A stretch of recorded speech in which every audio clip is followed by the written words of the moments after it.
the answer is going to be exactly what I'm going to say to you right now, which is we do not comment on pending litigation. So, okay to ask it, but it's not going to be a response that's any different from what I just said to you.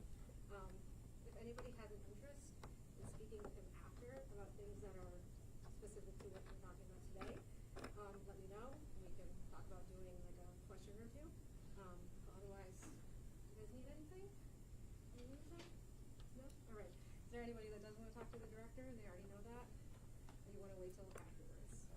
I'll wait, Okay. yeah. All right. So one of the things that we are announcing today, but my agent is like literally in the courtroom. There's a sentencing happening right now, and we're like hoping that it is done by 11, but it's already done 10, so we're not sure.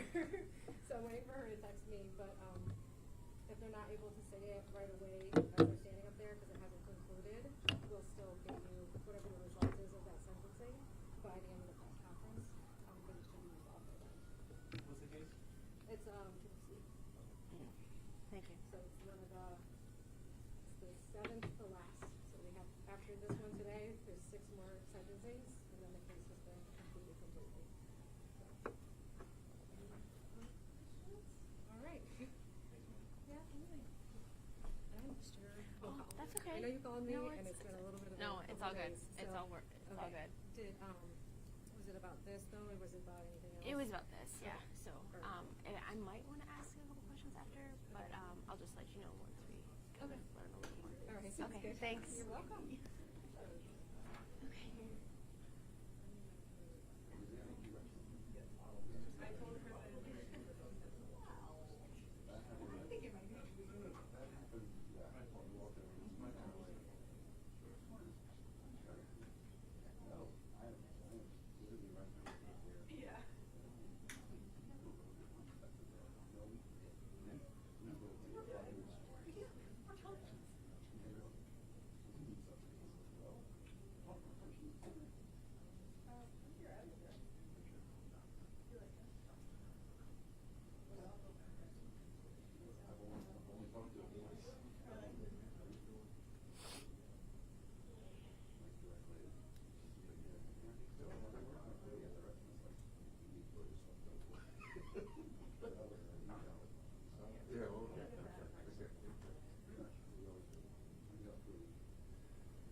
Ready, Marcy?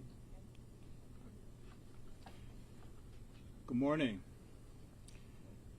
My name is Eric Barron, and I serve as the United States Attorney for the District of Maryland. The Department of Justice has no higher priority than keeping our communities safe, every community safe.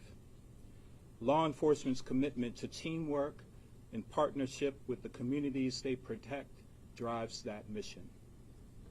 This morning, I want to thank our local, state, and federal law enforcement and community partners for their collective action to reduce homicides and shootings in Baltimore City and across Maryland. We're pledging today our continued commitment to support community-based prevention and intervention, but also to employing any legal means necessary to hold violent offenders accountable, especially repeat offenders who would illegally possess or use guns in our communities. One example was Mr. Cawthorn, who was supposed to have a sentencing today, a member of a violent Baltimore street gang, so-called Triple C. Although that sentencing did not occur this morning, we are confident that he will receive a significant sentence for his crimes.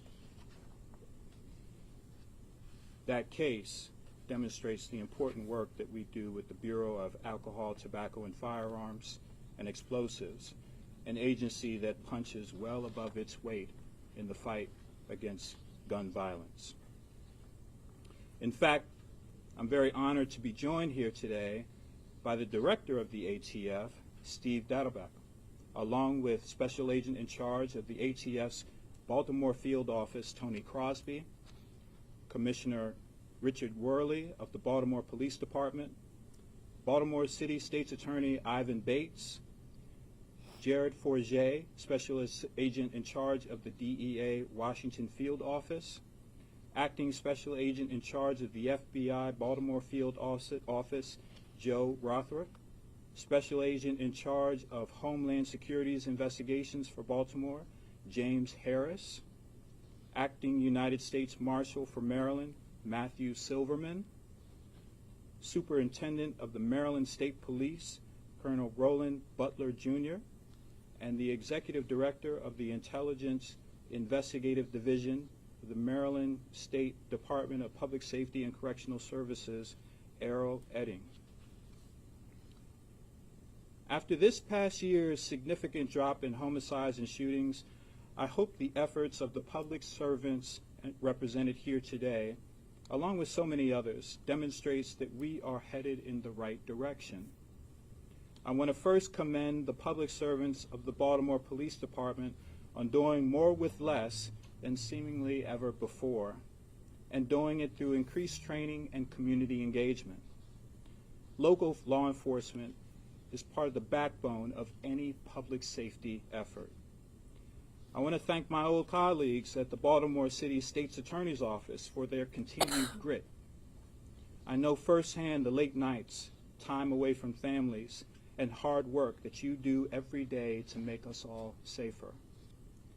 And I want to thank each of those agencies, the Baltimore Police Department, the ATF, and the City State's Attorney's Office for their joint work with the U.S. Attorney's Office on the Project Safe Neighborhoods Gun Violence Program, formerly known as Exile. It's our signature component of our violent crime effort.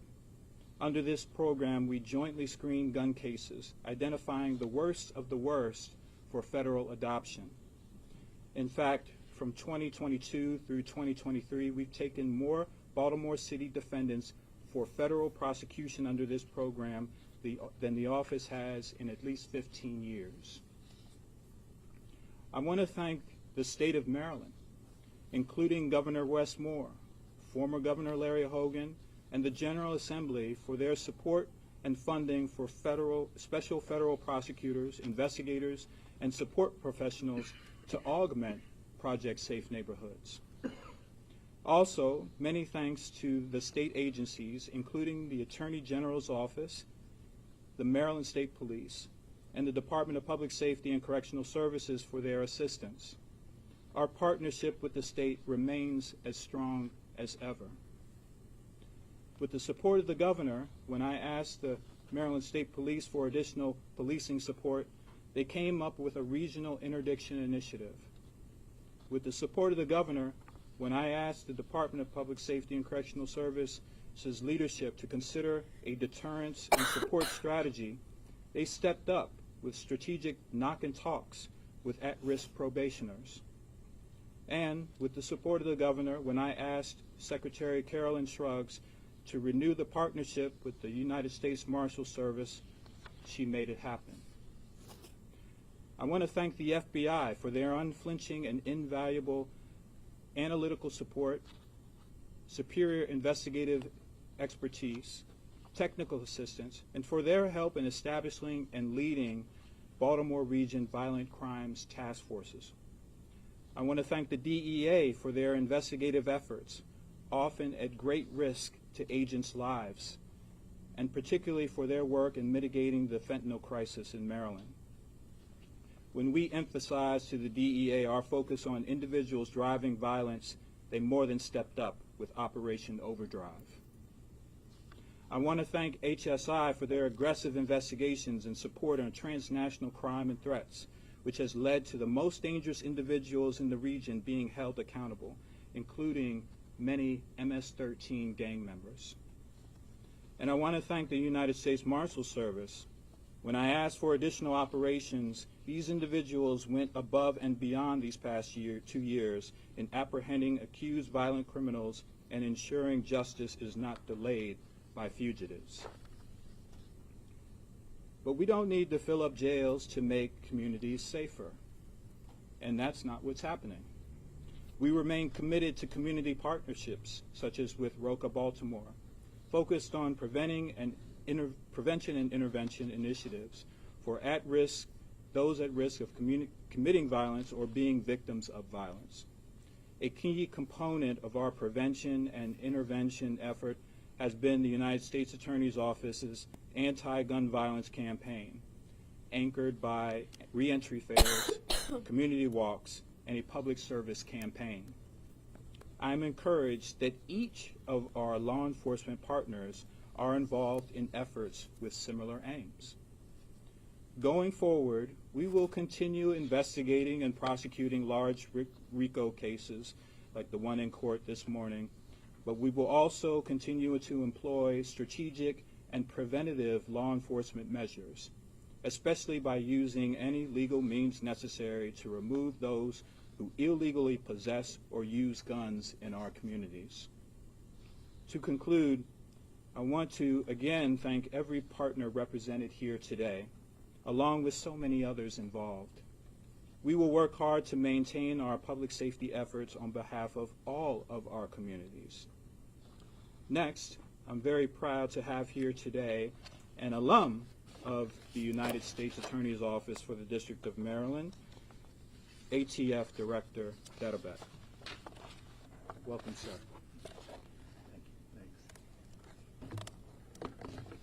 Thank you, U.S. Attorney Barron, for those remarks and for bringing us here today. On a personal note, as Eric said, it is good to be back in my old district. I was an assistant U.S. attorney and a supervisor here in this great office, a wonderful office of the United States Attorney's Office for the District of Maryland, more years ago than I care to actually admit. And I'm going to talk about some of the new things, the current things that are going on here, but one thing that clearly has not changed and is indeed prospering better than ever before is this, what you see here, the incredible partnership that law enforcement, that prosecutors have in the District of Maryland. And that's to the credit of the leaders you see here, and it's to the benefit of the millions of people of this great district. Thank you very much, Commissioner Worley and State's Attorney Bates, for your leadership and your partnership and your presence here today, all that you do. And there's a long list, obviously, of people who are here and some who are not able to be here. They're all doing a great job. Everybody is pulling together. It's very clear from somebody coming from the outside when you go into a district and you see when everybody is pulling together what's going on. Mayor Scott, Attorney General Brown, it's just a great team. And I'd also like to take a moment to recognize our team here. Tony Crosby, our SAC, and the incredible men and women who work at ATF here. They have very, very difficult and bluntly very dangerous jobs, like so many of the people who work for all of us. And I'm going to tell you a little bit about what we've been doing here shortly. DEA, FBI, HSI, Maryland State Police. Colonel, thank you for being here. Public Safety, and a new member of your leadership team, the new acting marshal, Matt Silverman, who not only is leader regionally, but is a national leader in federal law enforcement. It's a great group, and you'll be a great addition, so congratulations. Any success that you see in driving down violent crime in a place like Baltimore doesn't happen by accident. It happens by people rolling up their sleeves and working together. Now, as you've heard, the homicide rate in Baltimore is at its lowest rate in almost a decade, and non-fatal shootings are also down. And every single life that is saved from the senseless act of gun violence that we see all around us is worth celebrating. But we can't forget, nor do any of us forget, that every single life lost to this epidemic of gun violence is in itself a tragedy. There is much progress to mark here today, but all of us agree that there is a lot of work ahead as well. It's no secret that like so many other cities in this great nation, Baltimore has a significant and serious violent crime challenge, particularly a gun crime problem. And much of that larger problem, we know, is fueled by a very small group of people. This is, of course, wholly unacceptable to the vast majority of law-abiding people in this area. And I know that nobody in law enforcement, certainly not the people here, certainly not the men and women of ATF, accepts the level of violence that we see here and around the country, regardless of the progress that is made. And the community doesn't accept it either, and they shouldn't. So what have we been actually doing about it? ATF Baltimore is combining the traditional tools we use, the investigative tools of partnerships here, with advancements in technology to create evidence-driven strategies and investigations. Investigations that home in on, as the U.S. Attorney put it, the worst of the worst, the most violent trigger pullers who are terrorizing our community. And how do we do that? At ATF, we use what we call crime gun intelligence, or CGI. Simply put, though, CGI means using all the data and evidence that we can get from a firearm to target the worst of the worst, and by doing that, interrupt what we call the shooting cycle. Because the worst of the worst, the few people who are driving this gun violence problem, all the evidence shows they shoot again and again and again. So by focusing on them, we can not only punish somebody for something that they've already done, but we can prevent a future crime by interrupting that cycle. So it's basically a two-pronged strategy. The first I told you about.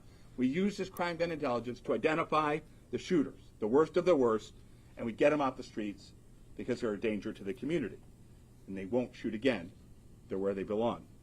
But second, we use our intelligence and our investigative tools to try to cut off, or at least slow down, the flow of firearms to these same people, these trigger pullers, who largely get their firearms from the black market, to make gun trafficking cases, to make straw purchasing cases, so that we can try and, again, slow down and interrupt this epidemic of gun violence. So that's the two parts of the strategy.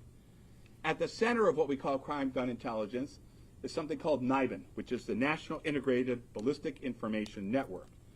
NIBIN plays a crucial investigative role in the aftermath of a shooting because it effectively allows us to follow the gun. Using the NIBIN tool and database, we can determine whether various shooting incidents that might look like they have nothing to do with each other because they're at different times and different places in the community may actually be connected to each other. By using NIBIN, we can evaluate the ballistics recovered from one shooting and see if we can get correlation with ballistics expelled at another shooting that took place maybe weeks ago or miles away. And often we find that they are connected. And then we can work with our prosecutor partners, with our investigative partners, and our task forces with all the traditional investigative tools like interviews, like canvases, like traditional homicide investigations, and using legal hammers like the RICO law to make the most impact we can on addressing the worst of the worst, the gun violence problem. And we actually have, as the U.S. Attorney talked about, a timely example that just happens to be occurring today and this morning.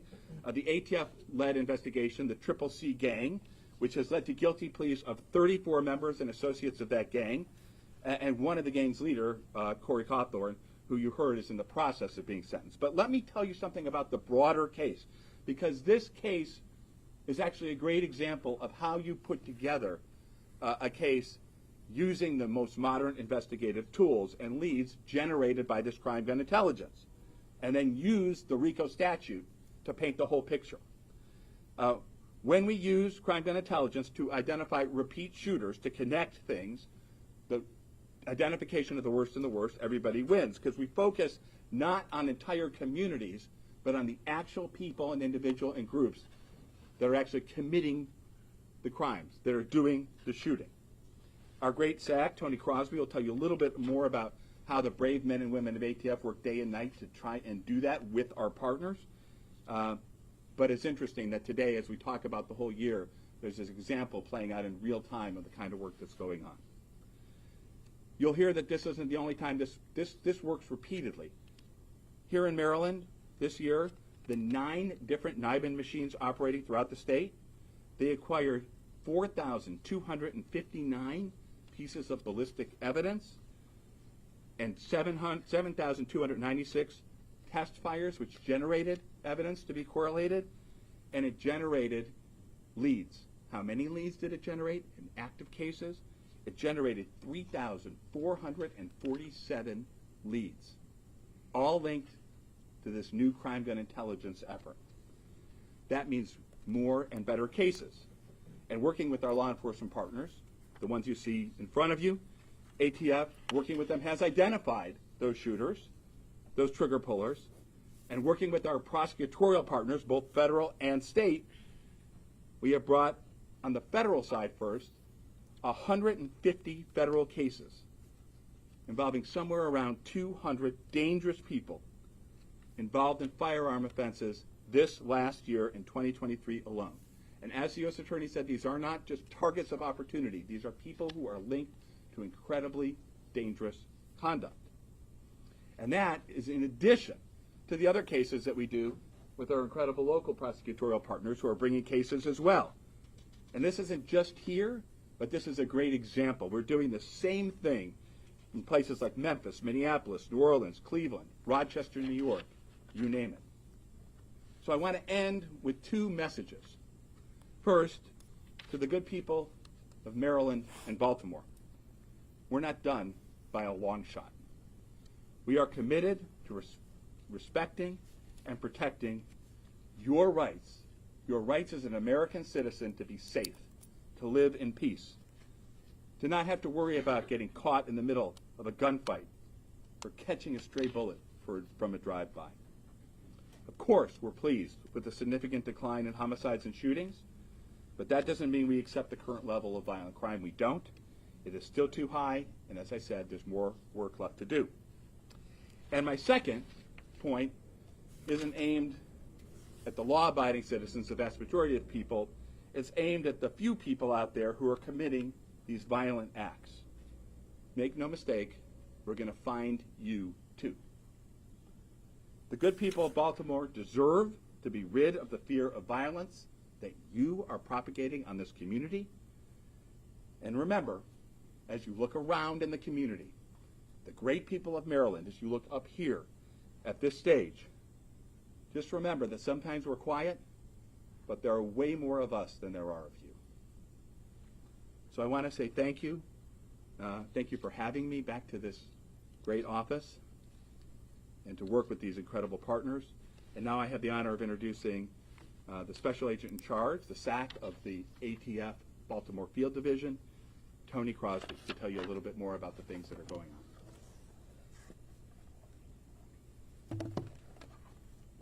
Thank you, Director. Good morning. Thank you, U.S. Attorney Barron, for bringing us all together today. And thank you, Director Dettelbach, for joining us to announce the great efforts of law enforcement and prosecutors this past year. Each agency you see here is an invaluable partner to ATF and are indicative of the thousands of professionals who work each and every day serving the citizens of Maryland and the country. ATF's primary mission is to reduce violent crime and create safer communities. By utilizing crime gun intelligence, as the director spoke about, such as NIBIN, firearms tracing, ATF and our partners identify, investigate, incarcerate the most violent, prolific offenders. The CCC case, which has also been mentioned, that was in court today, was started because of a NIBIN lead. Just one lead gleaned from matching shell casings that led ATF and the Baltimore Police Department to identify dozens of additional crimes, charging 34 members of the gang with the U.S. Attorney's Office. For years, they committed murders, non-fatal shootings, assaults, and many more violent crimes. Today's sentencing of the CCC gang member, Corey Cawthorn, is the result of relentless investigative work, and it is a step forward in healing for those victims. The brazen behavior of offenders in Baltimore contributes to their downfall. When Baltimore Police Department saw a video that convicted felon Stephen McCullough posted of himself approaching a vehicle while holding a handgun, they immediately sprang into action and apprehended him. The 10mm handgun he was carrying contained hollow point ammunition, a deadly combination in the hands of someone who knew he was prohibited from possessing a firearm. And he chose to do it anyway and film it as well. Working together, Baltimore Police and ATF brought this case to the U.S. Attorney's Office, ensuring McCullough is now off the streets, spending time in federal prison for the illegal activity he so proudly shared online. I want to take this moment to recognize the phenomenal work of the ATF special agents here that work for me each and every day, and the Baltimore Police Department detectives assigned to the ATF task force. They approach every case with the same level of unwavering commitment, whether it's a years-long case with dozens of violent offenders or one single defendant whose actions threaten the community. The passion these investigators have to get justice for the victims of this city, to stop the people who are making Baltimore neighborhoods unsafe, is something that inspires and motivates anyone who works with them, including me. We never know where a case might take us. As we look into incidents of gun violence and discover additional crimes of human trafficking, drug dealing, child sexual abuse, terrorism, and more, we know that our law enforcement partners are only a phone call away. Personnel from every agency that you see here today are always right there to help. There is no one person or group who can shoulder all the work in Baltimore or solve every violent crime on their own. ATF makes sure to extend the efforts of our crime gun intelligence abilities to all of our partners in this fight. NIBIN leads are vital to investigators, so we ensure that the firearms in any felon in possession case are entered into the network, and any intelligence gathered is shared with local, state, and federal partners who have related cases. Being part of HIDA and the DEA Strike Force amplifies the ability our agencies have for further information sharing and identifying individuals who use firearms to further drug trafficking operations on Baltimore streets. The end result of all this work and information is being able to hand the U.S. Attorney's Office, the Maryland Attorney General's Office, and Baltimore State's Attorney's Office cases that result in convictions. This is a team effort. We rely on them for support with legal resources, and they rely on all of us to develop strong cases that can be brought to the finish line. Crime gun intelligence and partnership proves time and time again the impact it makes on violent crime. And we have stayed the course of working this investigative model, knowing the difference it does and will continue to make in the community. By working as a collaborative group and operating with the unified goal of making Baltimore safer, progress like this year's historic drop in homicides and non-fatal shootings happen. We are looking forward to another year of serving the citizens of Maryland, creating safer communities so people can thrive. And now I would like to turn it over to Baltimore City State's Attorney, Ivan Bates.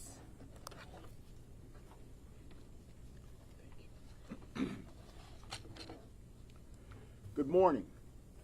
I want to thank my colleague and my friend, U.S. Attorney Eric Barron. Thank you very much for your friendship, for organizing and convening this impactful group of law enforcement officials as we reflect on the success of 2023 and the plans to continue the momentum of improving public safety in 2024. Now let me be clear, one murder is still too many. It creates a traumatic ripple effect in our communities that impacts the families and our communities forever. Non-fatal shootings and other crimes of violence are still far too high in Baltimore City.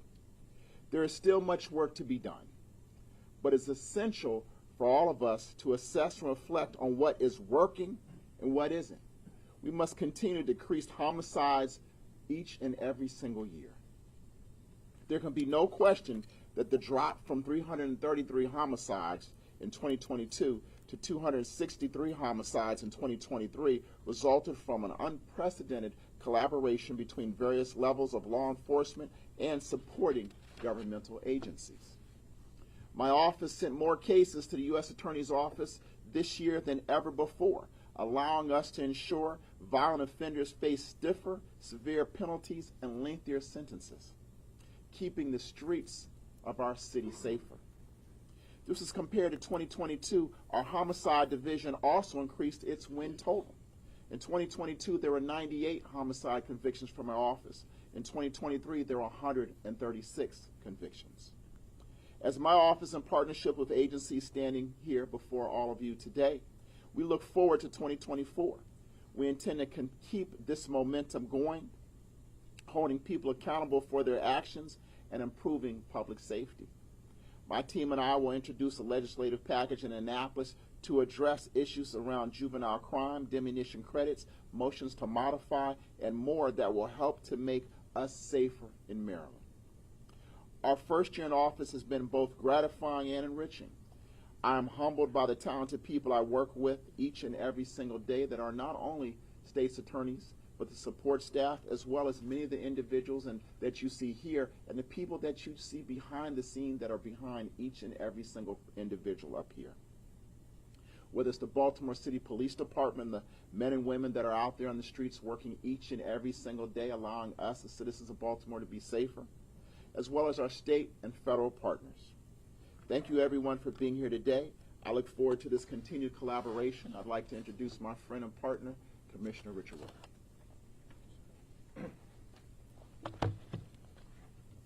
Thank you, Mr. Bates, and good morning. Thank you, U.S. Attorney Barron, for having me here today and for all of our partners here this morning. BPD is proud to stand here with so many of our local, state, and federal partners to discuss the ongoing efforts to reduce violent crime in the city of Baltimore. In 2023, we saw the largest single-year reduction in homicides in the history of the city. It was over 20% at 263. 263 is still a very large number, and it's still too high. And we can do better, and we will do better in 2024. It's an accomplishment that hopefully proves that it'll be a downward trend, that we can continue that trend for many years to come. While I'll be the first to admit that we have more work to be done, I know our productive partnerships with each of our agencies here today, and some that aren't here today, are the driving force behind our reductions. Additionally, the hard work of the men and women of the Baltimore Police Department has led to more than 2,900 guns being seized and taken off the streets of the city of Baltimore. Together with our partners, we have been focusing our resources to reach a greater impact on the epidemic of gun violence. That includes the Mayor's Group Violence Reduction Strategy, which has led to achieve great reductions in the Western, Southwest, and hopefully soon here in the Central District. Our department works closely with many of our federal agencies in these investigations, and we look forward to expanding this work in the new year. As we continue into the new year, I'm encouraged by the ongoing partnerships and all that we have done together in reducing violent crime and taking violent criminals off the streets of Baltimore. I said yesterday, but I am truly proud to lead such a diverse and hardworking group of men and women as a BPD. 2023 was not easy, but together with all of our partners, we continue to overcome many challenges throughout the year with teamwork. I'm the most proud of the impact our collective work is having on our communities and in driving and sustained commitment to continue this positive trend the new year and to continue the community policing efforts to drive down violence. I can't go without speaking about the mayor's support and the governor's support. We would not have been able to do it without both of those elected officials standing behind and giving the BPD a great deal of support whenever we needed it. Thank you, and at this time I will turn it over to Special Agent in Charge Jared Forget of the Drug Enforcement Administration.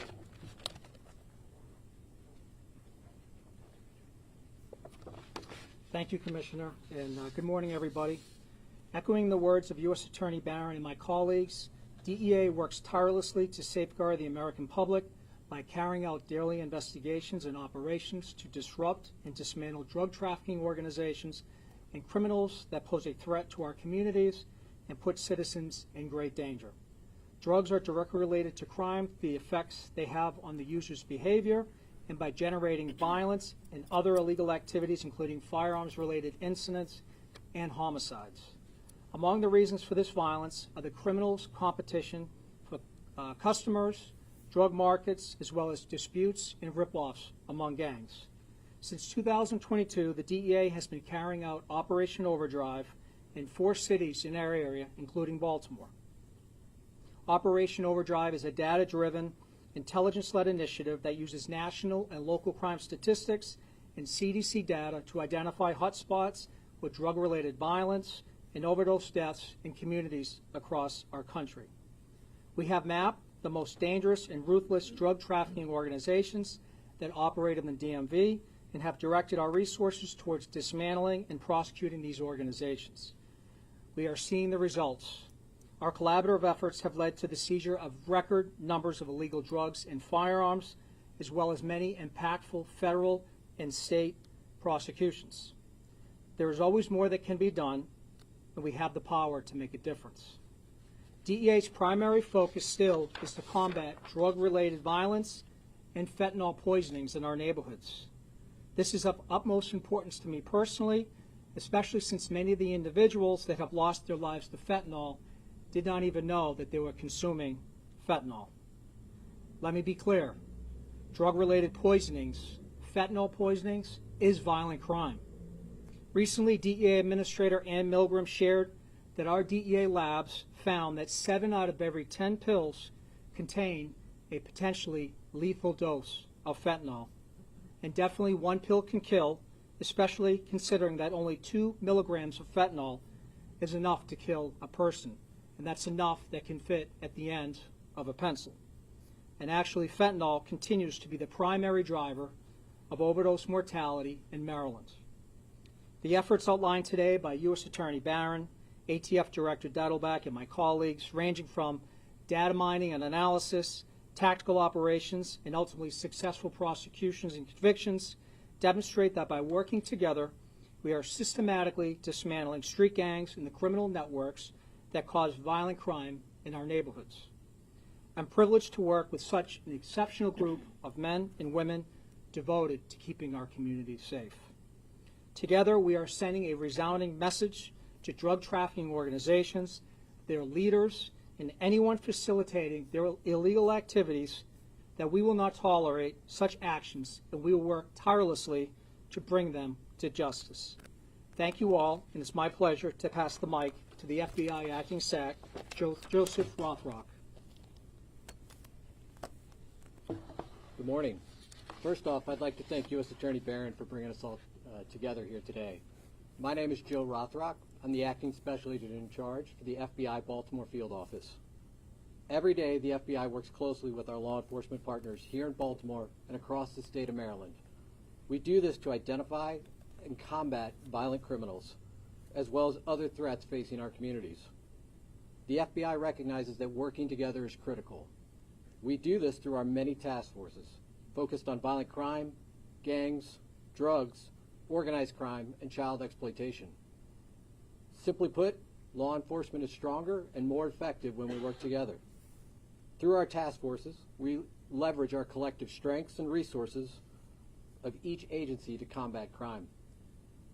In 2023, the work of the task forces resulted in more than 400 arrests and indictments of violent criminal offenders, including those that commit violent crimes against children, and resulted in the seizure of more than 100 illegal firearms.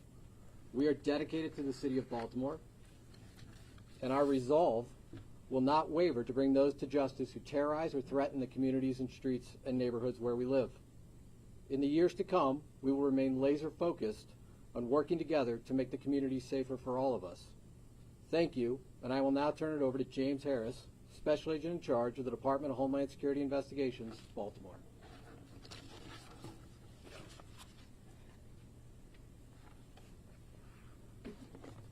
Well, thanks to the partners and all of you for being here today. As a principal investigative component of the Department of Homeland Security Investigations is responsible for investigating transnational crime. In collaboration with our partners in the United States and abroad, our special agents develop evidence to identify and advance criminal cases against criminal organizations, terrorist networks, and other criminal elements that threaten the homeland.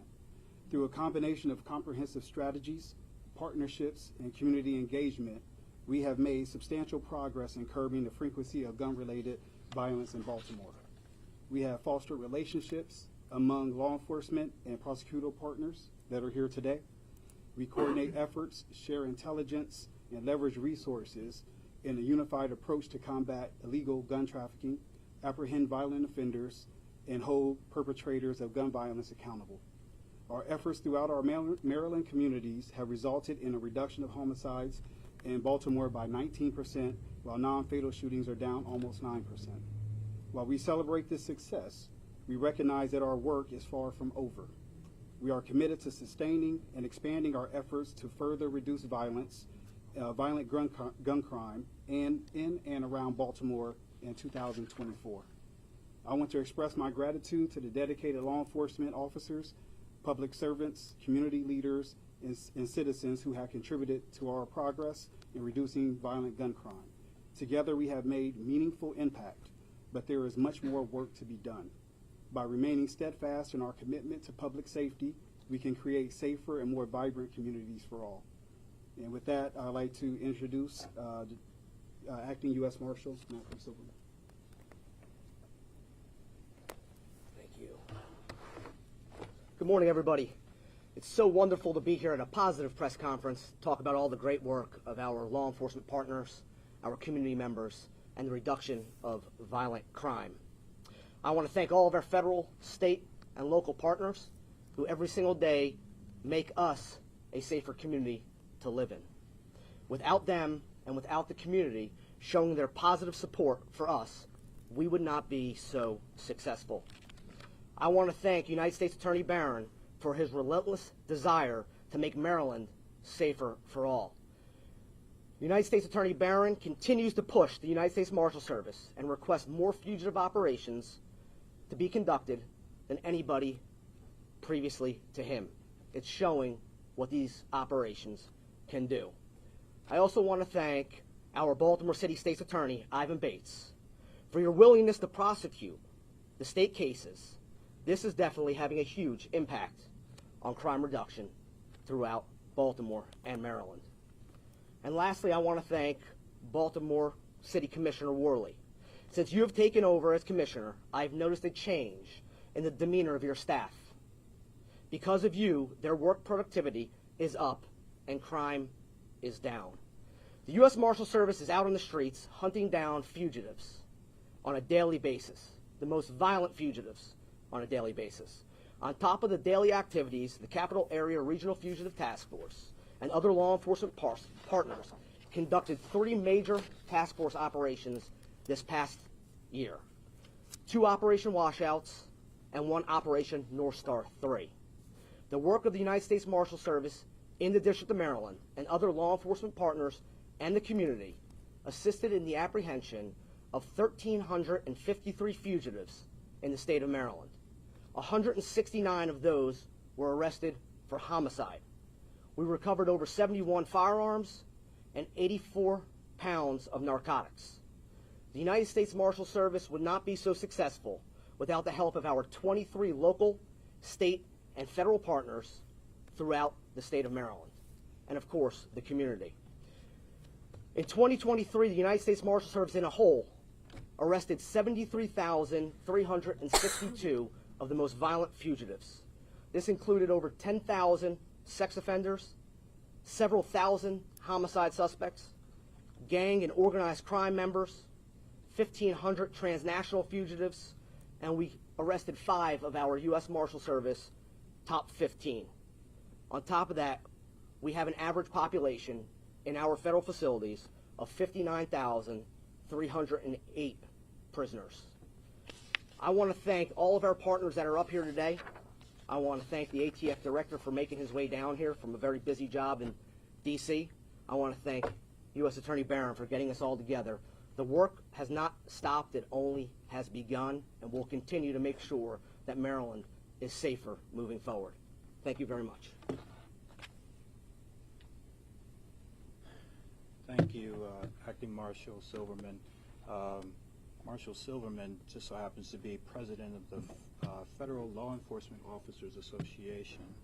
Just want to acknowledge you in that role here today, and thank the marshals for your patience with me. I appreciate it, and all of our partners, your patience with me and our office. And I want to acknowledge our many assistant United States attorneys and special assistant United States attorneys, and the awesome professional support staff that we have in the office. Everyone has participated in the violent crime fight. Everyone in our office, no matter what section they're in, every attorney and every person, every administrative support staff person has been involved in some degree, while either taking a case or being involved in an investigation in the violent crime fight in Baltimore City. So I want to acknowledge that and appreciate everyone's hard work, internal to the office and our partners. I think we have time for a couple of questions, if there are any. Barry? You talked about being headed in the right direction. When you first took over as U.S. Attorney, what were your thoughts about the crime situation here? You talked about the right direction now. Can you elaborate a little bit more on that, and also any new initiatives that your office may have? So, when I came into the office, I didn't have any, preconceived notions or ideas about what we should do, other than I know that all of the individuals up here and beyond are hardworking. It was definitely no secret that violent crime had to be the #1 priority for our office. And so from there, it was really just a matter of meeting with everyone internal to the office, meeting with all our stakeholder partners, and figuring out what can I do, what can we do together to enhance our efforts. I am informed by my own experience as a local prosecutor here in Baltimore. I worked at the State's Attorney's Office here in Baltimore, and had a great experience in that office and working in conjunction with the United States Attorney's Office. So I know what that relationship can mean, and in the unit I happen to be in as a local prosecutor, we worked hand in hand with this office and with the ATF in particular. So that really informed me and what we might be able to do to enhance the great work that was already being done. Really, I think if we continue to do what we're doing, first teamwork. I can't emphasize that enough, and that's what I think a common theme that you heard up here today. But it has to be too in partnership with the community. The community has to be a partner with that. We need accountability, but we also need to be serious about prevention and intervention efforts. We got to walk hand in hand, literally and figuratively, with our community-based partners. And another common theme I think you heard here is intelligence. We have to be strategic about our law enforcement efforts. We have to be strategic, and that comes with intelligence, intelligence, intelligence. And all of our partners, separately and together, are working to ensure that we're using our limited resources strategically on those who are most driving the violence in our communities. You back? Morning. Morning. You and Attorney Bates mentioned about working with, having a partnership with the state legislature and more. Is there any particular policy that could help your office, Attorney Bates' office? Attorney Bates has already presented some priorities last month in Minneapolis. Is there anything that could help, General Assembly? We don't get into state policy. Whatever the people of Maryland decide, it's our job to make it work. I don't know if Ivan, if you want to talk about legislation. Yes. As I stated last month, I think you saw myself and Aisha Brayboy, my partner from Prince George's County, the state's attorney. We presented our legislative agenda. Our legislative agenda really focuses you on juveniles. Not about just incarcerating juvenile, but the manner in which juvenile cases are handled. And we believe that would hopefully have a major impact about what's going on, because one thing that people also don't understand is not just the juveniles committing the crime, but also individuals using criminal organizations using juveniles to commit crimes as well. So we want to go ahead and work to make sure we put together strong laws. We have a number of those laws in our legislative package. I know one of the packages we also look at is looking at gangs and the laws around that to allow us on the state side to better prosecute and go after some of the gangs. And so those are just a couple of them. We also want to look at potentially diminution credits under some particular bills, one particular bill in particular, and how those are used. But at the end of the day, our focus is how can we go ahead and use the laws on the state side to put stronger cases together and hold violent offenders accountable. But also, we're not just trying to lock up everybody. We also look at, even on our end, how do we go ahead and do motion for modification? Individuals that have served their time and have done and shown that they deserve a second chance, how can we allow them the opportunity to get home to their family and loved ones when they've served their time? So those are things that we're looking at on the state side, and so you'll see us down in Annapolis doing that. Again, I and my federal partners, we don't have an opinion on state legislation. It's our job to get results regardless of what the law is. Sir. Attorney Barron, Ken Duffy from BL Radio. Talk about the perception of crime, not just in Baltimore City, but statewide. You have the numbers on your side, but there may be some people watching saying, I don't feel safe in my community. Kind of going back to that initial question. How do you change the perception among people about crime in their own neighborhoods and backyards, and connecting them to the numbers that you have, the data, the actual proof that you have that crime is going down, to change that perception that the city, and not just the city, but the state is a safer place? Look, my position is we've already had too many homicides this year in 2024. Most people are generally rational. If they feel a certain way, then it probably is that way. And so it's our job to continue to do the hard work. We have a shared responsibility up here, and all of our partners to make communities safer, and that's feel safe and be safe. And so you won't hear me push back on individuals or communities' perception. It's our job to get results and make sure that they are and feel safer, period. Ma'am. So either you or the state's attorney or Commissioner Worley could answer this, but do you think there could be a correlation, or do you hope there could be, between the reduction in non-fatal shootings in 2023 and maybe fewer retaliatory shootings in 2024? I think that's always the hope, and we're communicating. One thing we're communicating here this morning is that we are still here. We are not going anywhere. As the director said, we remain here as a team and in partnership, and we'll continue to do the work that we're doing. And our hope is that we're trending in the right direction, and that will continue. I'm Darcy from the Baltimore Sun. This question might be for the BC Commissioner and the State's Attorney. We hear a lot about like partnerships helping fuel the reduction in homicides.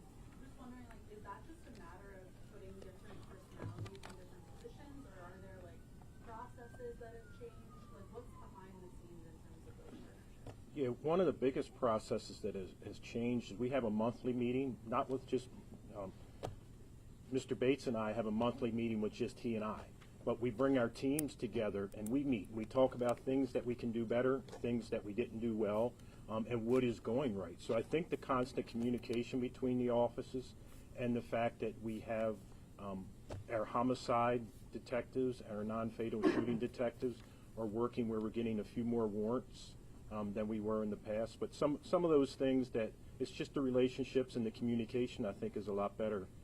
And we can talk out our issues and correct them because everything's still not perfect, but we're getting there every single day. We've been doing them for 7 or 8 months. So, can I oh, I don't mean to interrupt.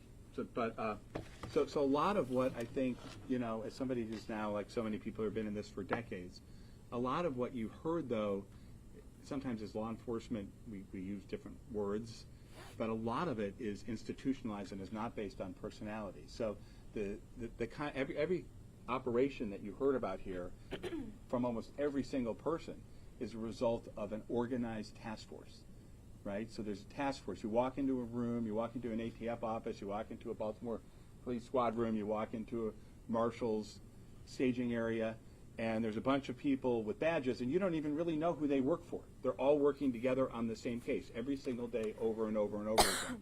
The other thing, just from the ATF standpoint, is this idea of scaling up crime gun intelligence with NIBIN leads, with tracing, and operationalizing that. That is, by its nature, a partnership, because we all those thousands of leads that we generate, they're not for us. We send them to all the different law enforcement agencies that are investigating these cases. So we went from a world when I started this, you know, back in many decades ago, where, you know, the feds and the state and locals, they might work together, but they, you know, I remember people saying, well, this is a one-way street. You know, you can give us information, but we're not going to share with you. To a place where now our whole system is set up to send leads out to state and local law enforcement. We invest hundreds of millions of dollars in the process of sending leads within 48 hours to homicide detectives in Baltimore and in Prince George's County. So a lot of it, just for us, because we're now gotten used to it, we keep forgetting is new to the general public. But the entire system is set up now based on that collaboration. And it would happen if I weren't here, if any of us weren't here. It's set up that way now, and the entire structure sort of flows that way.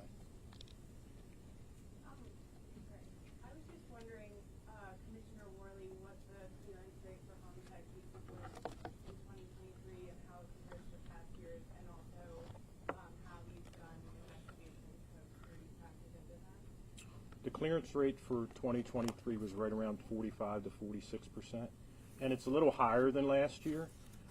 But what we're finding is, and this goes back to the question that the young lady there asked about, how do we make people feel safer? We make people feel safer by community policing. I can stand up here and tell you whatever numbers that I can tell you we had 100 homicides, but if people don't feel safe, then they don't feel safe. So community policing, getting our officers out there. I think just the collaboration with our homicide detectives, working with the state's attorneys, and the fact that our homicide detectives have done it with 20 less homicide detectives than they had the year before, simply because of our staffing issues. So I think just the collaboration, and I'm a little biased. I think we have the best homicide investigators in the country because they solve some cases. But some of the things, when somebody had mentioned the retaliatory shootings, I read every one of the shooting cases, and our shooting numbers would be down significantly if it wasn't for the easy accessibility to guns.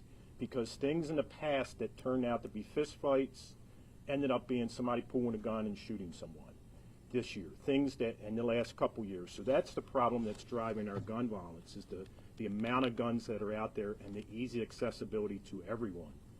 especially the privately manufactured firearms. This might be a question for the ATF Director.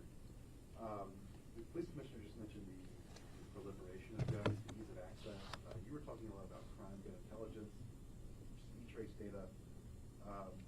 What are the limitations of that intelligence, though, when it comes to going after straw purchasers or bad dealers? So we at ATF and our law enforcement partners actively use that information to do both of those things. So we on the law enforcement side of the equation share routinely this kind of data with our law enforcement partners. And as I said, our strategy is twofold. It's to get the bad guys, the worst of the worst, off the streets, but to do whatever we can to slow down the flow of guns to those people, right? There are people in this country who are law-abiding citizens who want to have firearms. That's not what we're talking about. We're talking about the supply of guns, as the chief said, to people who are criminals, who aren't allowed to have them, and who want to have them to hurt other people. So we do cases involving straw purchases. We've implemented the Bipartisan Safer Communities Act, which was passed by Congress, which gave us 2 new statutes, a firearms trafficking statute and a straw purchase statute. We are working actively on cases on that here in Maryland. Tony is standing up additional firearms trafficking resources. The U.S. Attorney's Office, I think, already has 3 cases under the Bipartisan Safer Communities Act. There will be more next year. There are, I think what you were asking was also, there are statutory limitations to sharing that information publicly, which Congress passes, and I'll give you the same answer as you got from the U.S. Attorney on that. I'm not a legislator. Congress makes those laws, courts interpret them, and then we are bound to follow them. But within the law enforcement side of things, these things are shared routinely and they're used to make criminal cases.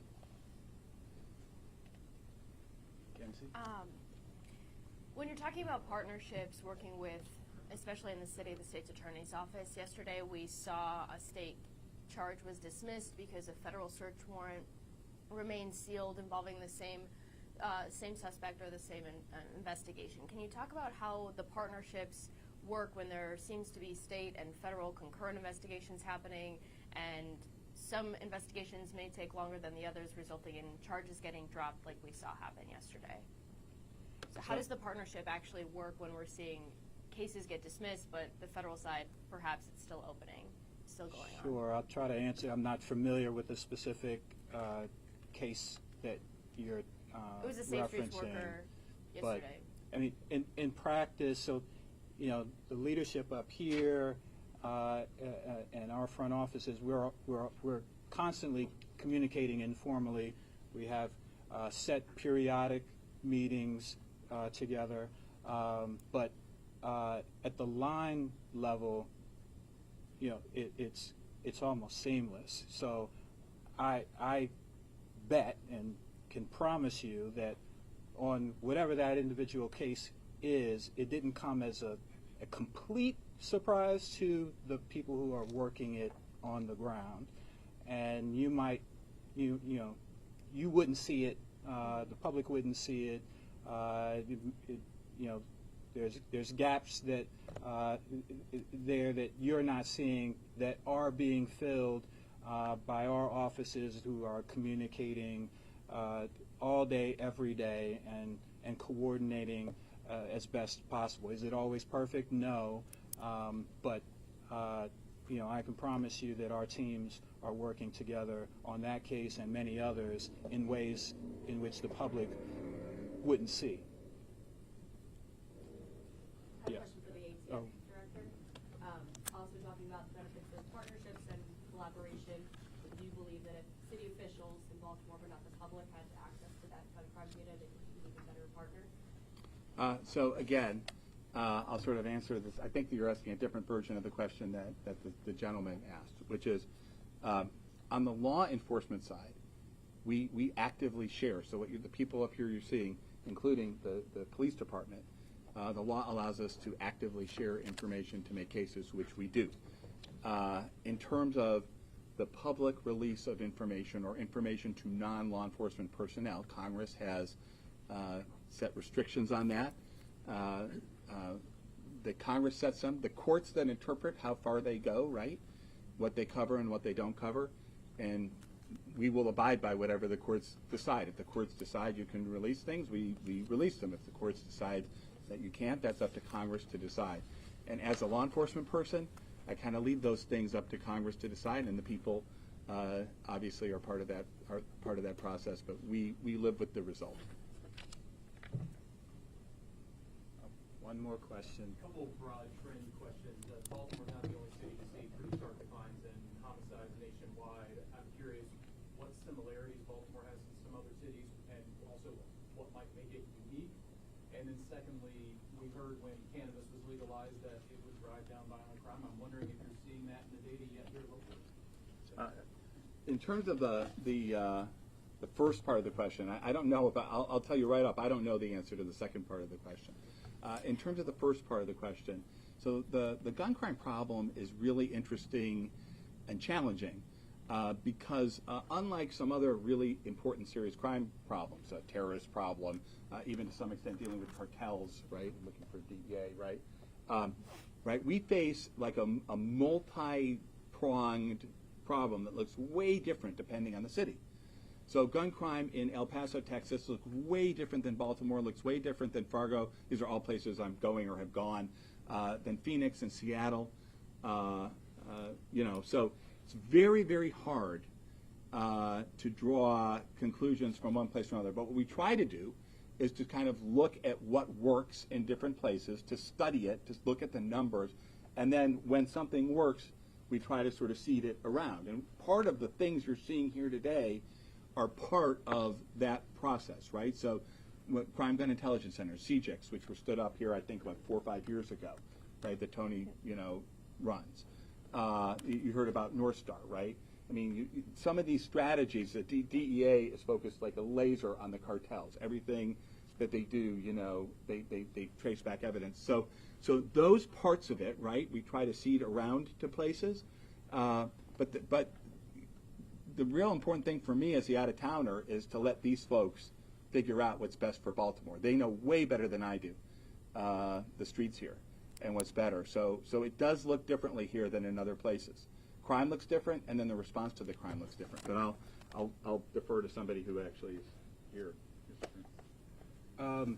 You know, I think sometimes we take for granted, like the commissioner was saying, that the director was saying about our communication and collaboration. But you know, I don't know that that is happening in the way that it happens here in Baltimore. I'm very proud of that.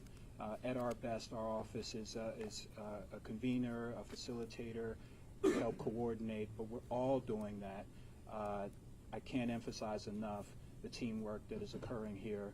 I have a note here that Mr. Corey Cawthorn got 35 years. We don't shirk away from accountability as well, along with the work that we do with our community-based partners. I want to thank all of you for the opportunity this morning for us to communicate to the public that we're still here, we're not going anywhere, and we look forward to working together with you. Mr. Barron, can I ask one follow-up question now that you just talked about Hawthorne? Sure. Specifically to gangs and drug trafficking organizations, has the focus on identifying more gun cases for federal prosecution helped dismantle these groups and gangs? I don't know that I could speak to dismantle. I mean, it certainly helps when you have less members of an organized crime organization, a gang or whatever it may be, out of the community and off the streets. And so certainly we think it's significant. We've had more gun case adoptions under our Project Safe Neighborhoods than literally ever before, and we certainly think that's a strong data point that, you know, has helped reduce crime in the city. Thank you. Appreciate everyone.